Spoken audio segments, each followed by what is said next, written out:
Halo semuanya, balik lagi di channelku Florentina.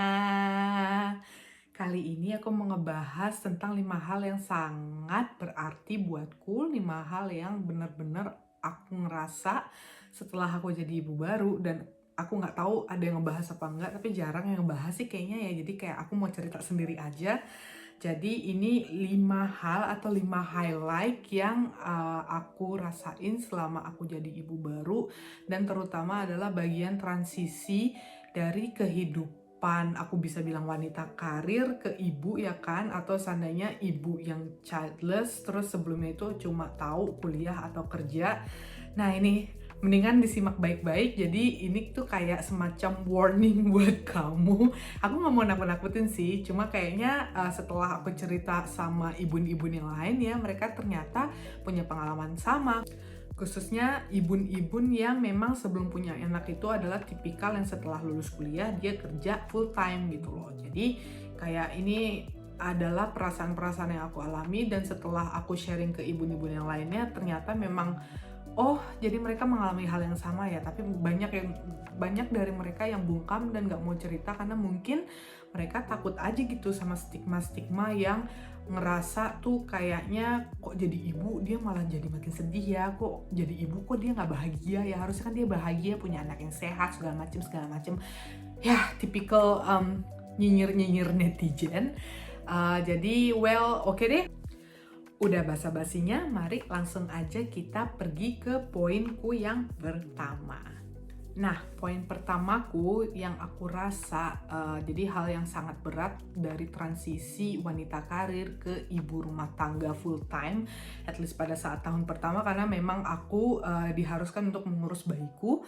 Itu hal yang pertama adalah ngerasa bego dan ngerasa tak berguna. Jadi maafin kata-kataku, cuma emang aku ngerasa hal itu banget, apalagi dengan aku tuh kadang-kadang suka mengingat masa lalu gitu. Jadi kasarnya tuh aku tuh capek-capek ke Jerman gitu. Aku tuh berjuang supaya aku bisa lulus Master of Business Administration di sini di Jerman. Terus kayak pada saat aku hamil kayu pun aku belum di titik dimana aku bisa puas sama karirku seperti itu. Terus kadang kalau aku lagi capek, terus aku lagi nyusuin kayu, aku cuma kayak ngurus dia, terus aku mikir, aduh gila, apa gunanya aku dulu sekolah tinggi-tinggi, ternyata ujung-ujungnya cuma ngurusin anak, terus tinggal di rumah, terus ngurusin besok makan apa, masak di dapur, beberes, bersihin ee-nya kayu. Itu highlight banget sih, cuma karena kayak dengan gamblangnya tuh kamu kayak nyakitin diri kamu sendiri gitu loh. Jadi kayak kasar tuh, ya elah sekolah jauh-jauh mahal-mahal tinggi-tinggi, in the end juga cuma beresin nya kayu gitu kan, cuma ganti papers gitu. Jadi tuh aku tuh suka ngerasa gitu kadang-kadang dulu, karena sekarang aku telah tobat.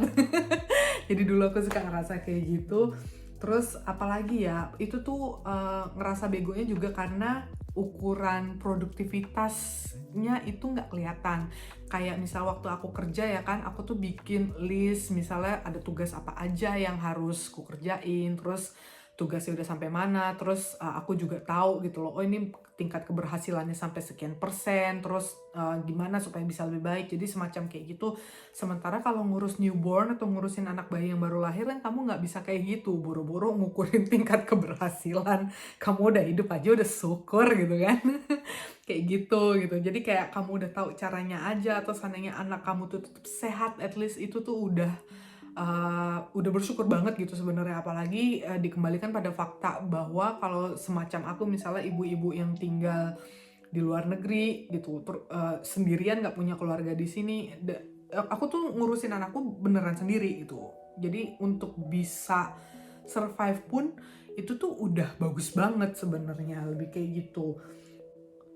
Yang kedua, walaupun tadi udah aku sebut di highlight pertama adalah ngerasa bego, tapi ngerasa bego ini perlu aku lebih ke spesifikin lagi gitu. Jadi kenapa aku ngerasa bego? Karena rasanya itu sebelum punya anak, aku udah sekolah S2 gitu, terus aku udah kerja, walaupun nggak semua ilmuku kepake atau sebenarnya ilmuku nggak kepake dengan optimal, tapi tuh aku bisa menerapkannya lah istilahnya segala macam. Tapi kalau seandainya aku udah sekolah S2, MBA gitu, terus sekarang punya anak, itu tuh aku tuh ngerasa bego karena emang aku ngerasa ya nggak perlu emang kayak ngerasa kayak kasarnya, ini menurutku ya, aku takut ada yang tersinggung gitu. Jadi karena emang bener-bener aku sekolah tinggi-tinggi itu nggak ada gunanya, cuma buat ngurusin anak, lebih ke situ, lebih kayak gitu. Terus apalagi ya, rasa begonya juga karena biasanya aku tuh ngurusin hal-hal bisnis atau ngurusin hal yang terkait dengan pekerjaanku, dan itu hasil keberhasilannya juga bisa ditolak ukur, misalnya kayak bisa dapat uang tambahan seperti itu. Tapi sekarang tuh nggak ada hal-hal kayak gitu lagi, aku nggak bisa ikut networking, aku cuma stay at home, cuma ngurusin bayi, cuma ngurusin pekerjaan rumah, that's it gitu loh. Kayak hidupku tuh kayak cuma di situ aja, lebih ke situ. Terus aku juga ngerasa begonya adalah karena aku nggak bisa catch up atau nggak bisa sama-sama maju misalnya bareng sama teman-teman kantorku yang dulu atau misalnya teman-teman kuliahku, karena aku stuck di ngurus anak gitu. Jadi kayak waktu aku sebelum punya anak tuh, aku tuh punya waktu untuk baca-baca buku bisnis atau baca-baca buku strategi investasi atau majalah bisnis, atau seandainya ikut kursus online supaya aku nggak ketinggalan skill-skill terbaru, lebih ke situ. Tapi sekarang saat aku punya anak bayi yang baru lahir, itu tuh aku bener-bener nggak ada waktu untuk hal itu. Aku cuma fokus sama anak bayiku. Jadi misalnya kayak googling di pekerjaanku dulu, aku dulu rekrutmen kan, jadi kayak how to leverage your recruiting strategy for IT professionals, so kayak gitu. Terus biasanya aku googling kayak gitu, atau misalnya kayak which funds that having highly yield, ya keren-keren gitu deh pokoknya kedengerannya ya kan. Nah terus sekarang kalau Gira udah punya anak, aku malah googlingnya tuh kayak warna anak bayi umur 9 bulan hijau, apa artinya gitu kan. Aduh nggak banget. Atau seandainya aku tuh suka googling kapan anak bayi umur 6 bulan bisa makan telur gitu. Jadi kayak yang di Google sebenarnya kayak hal-hal sederhana gitu aja. Terus kamu kan nggak perlu Master of Business Administration untuk tahu hal-hal seperti itu gitu. Aku tuh selalu mikir kayak gitu ke diriku sendiri. Yang ketiga adalah aku suka ngerasa ketinggalan atau kehilangan momen-momen seru, terutama kalau lagi ngeliatin postingan teman-teman kantorku dulu. Jadi misalnya mereka suka ada gathering, atau seandainya suka ada makan bareng, atau seandainya hal yang paling aku kangenin adalah pada saat dulu aku ngantor, aku bisa catch up bareng sama mereka, aku bisa ngobrol, bisa nanya how are you, what's new, kayak gitu-gitu. Tapi sekarang aku jadi ibu, aku cuma diem di rumah, terus cuma bisa ngomong sama Kayo pakai bahasa bayi, atau seandainya ngomong sama suamiku, udah itu doang, literally itu doang gitu. Jadi kayak yang aku tuh kangen banget sebenarnya interaksi sama orang dewasa yang lain, atau orang-orang seumuran aku, atau mungkin sama ibu-ibu baru, which is ini adalah alasan aku lumayan yang paling kuat ya untuk bikin channel YouTube. Jadi at least aku bisa sharing kayak gini. Kalau seandainya ada ngerasa hal yang sama, terus kita bisa komen-komenan, atau seandainya bisa follow-followan Instagram terus malah cerita-cerita di sana, aku tuh bisa seneng banget, lebih ke situ. Nah jadi kayak interaksi sesama orang dewasa ini yang aku sebenarnya juga kangenin banget, dan ini berasa banget beratnya kayak apa.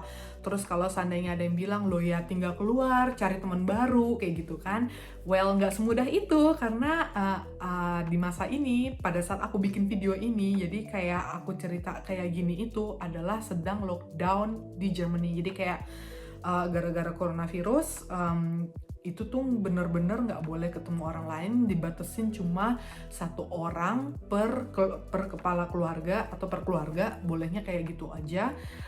Terus kami pun nggak dibolehkan untuk pergi maksudnya dalam radius 15 km. Jadi kayak kita tuh harus stay kemana-mana cuma dalam radius 15 kilometer, dan orang-orang pun juga tahu aturan kayak gini dan gak bakal ada yang tiba-tiba random cuy, kita pergi yuk kenalan, misalnya aku kenalan online sama new moms atau pakai apps gitu kan, terus cuy kita ngopi bareng yuk gitu, nggak semudah itu karena mereka tahu aturan ini tuh ada, nyata dan berlaku.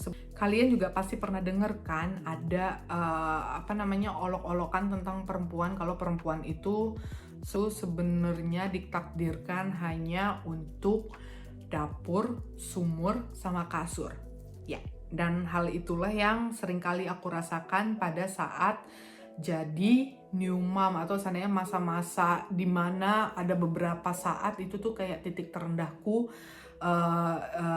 seumur hidup kasarnya kayak gitu. Dan hal-hal kayak gitu tuh nggak ada yang warning ke aku gitu loh. Kenapa aku bisa ngerasa kayak gini? Karena pada saat aku jadi new mom, dan aku dalam maternity leave dalam 1 tahun gitu. Jadi kayak hidupku bener-bener cuma berkutat sama bayi, terus selesai ngurusin Kayo ya kan, aku tuh kayak beberes rumah, terus kayak ngelihat oh yang ini ada aja yang dikerjain, atau cuma sekedar ngelihat cucian piring ternyata numpuk, atau ternyata ngelihat lagi aduh cuciannya Kayo udah banyak, terus cucian juga masih numpuk, nyuci lagi gitu kan.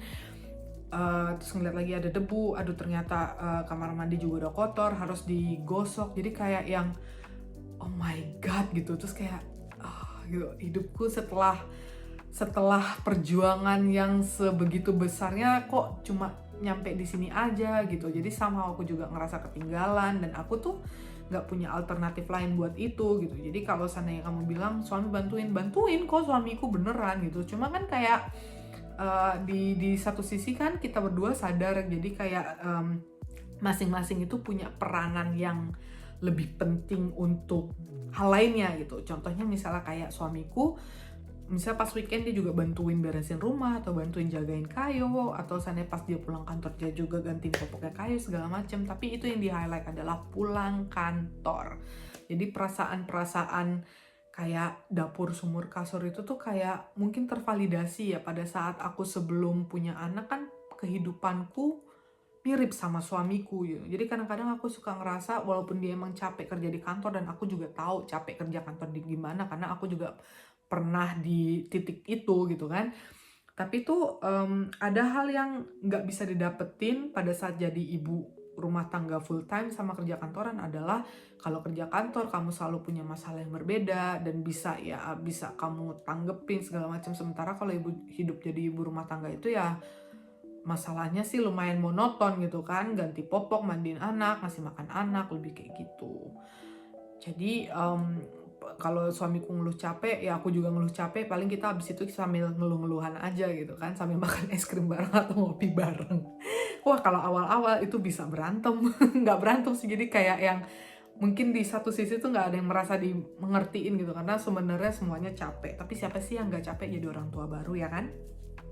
Sekarang saatnya mengemukakan poin yang sebenarnya menurutku paling penting dari transisi wanita karir ke ibu rumah tangga full time, atau mungkin bukan wanita karir lagi, adalah merasa kesepian. Apalagi di saat seperti ini, pada saat lockdown, corona, winter di Jerman ya kan.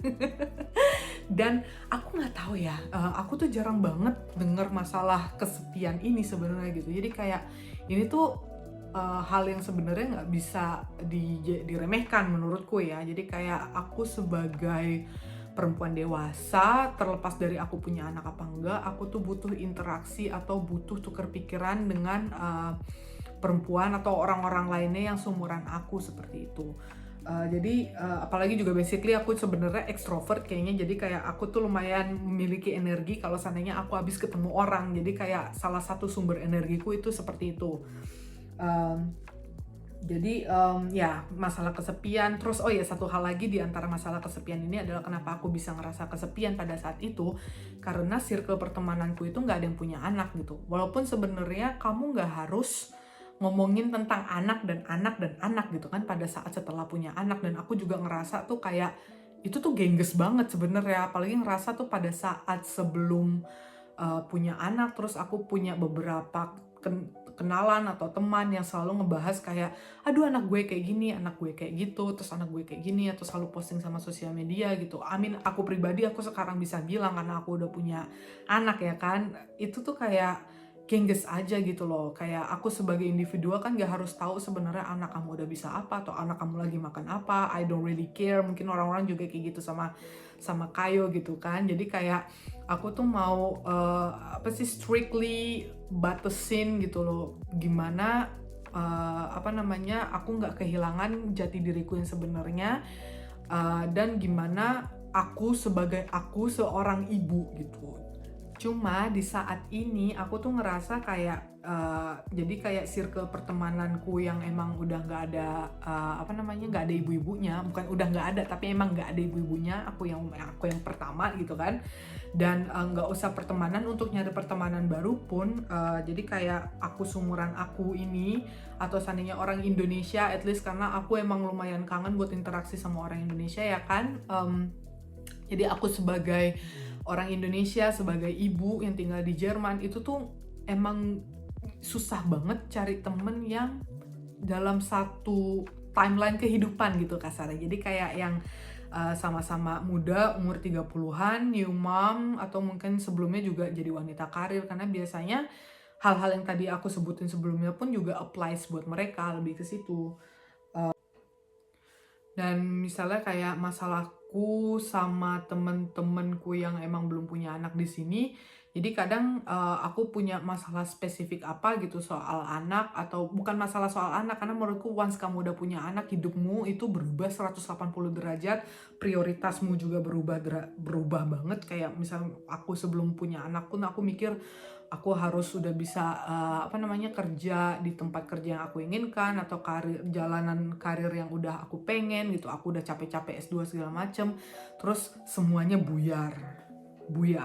Tapi ini aku nggak pernah nyalahin anakku gitu. Jadi kayak memang semua orang itu kan, atau setiap orang itu kan punya prioritas masing-masing, dan prioritasku pada saat itu adalah aku ingin banget punya anak sebelum aku umur 30, karena ya itu tadi, balik lagi kan, kalau seandainya prioritas kamu pengen berkeluarga gitu, terus kalau aku pribadi mikir perempuan itu kan punya biological clock atau misalnya jam biologi yang nggak bisa kamu atur sebagaimanapun gitu kan. Jadi kayak aku pribadi aku bilang sama diriku sendiri, apapun jalannya gitu kan, aku mau punya anak sebelum aku umur 30 tahun. Alhamdulillah kesampean gitu kan. Tapi ya memang menurutku ada beberapa hal yang memang harus dikompromikan seperti itu.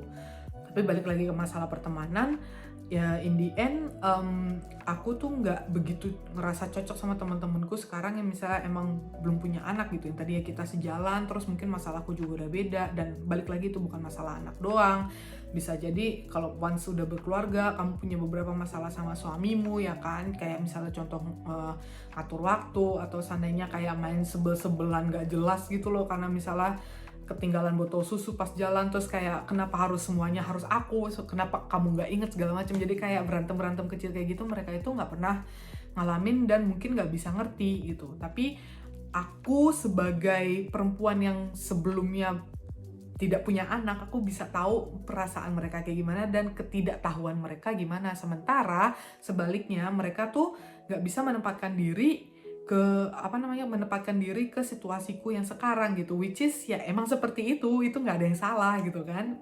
Menjadi ibu itu kan baru tahu kalau kamu telah menjadi ibu gitu. Jadi menurutku ya it's fine, emang mungkin kayak hidupnya emang udah kayak gitu, lebih ke situ sih. Cuma tetap aja adalah yang di highlight di sini adalah rasa kesepian, dan itu nggak bisa dihindari.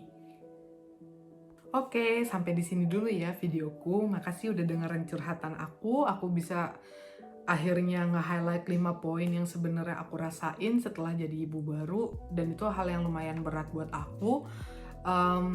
I don't know, mungkin kalian yang nonton videoku juga pernah ngerasain hal-hal ini sebelumnya, terus kalian misalnya mau sharing di kolom komentar, boleh banget, kita bisa tuker cerita. Terus apa lagi ya? Mungkin itu aja sih. Makasih banyak udah nonton, udah tetap stay di channelku. Semoga bisa menjadi inspirasi, semoga kita bisa sama-sama saling cerita. Dan ya, sampai ketemu di videoku selanjutnya. Bye-bye.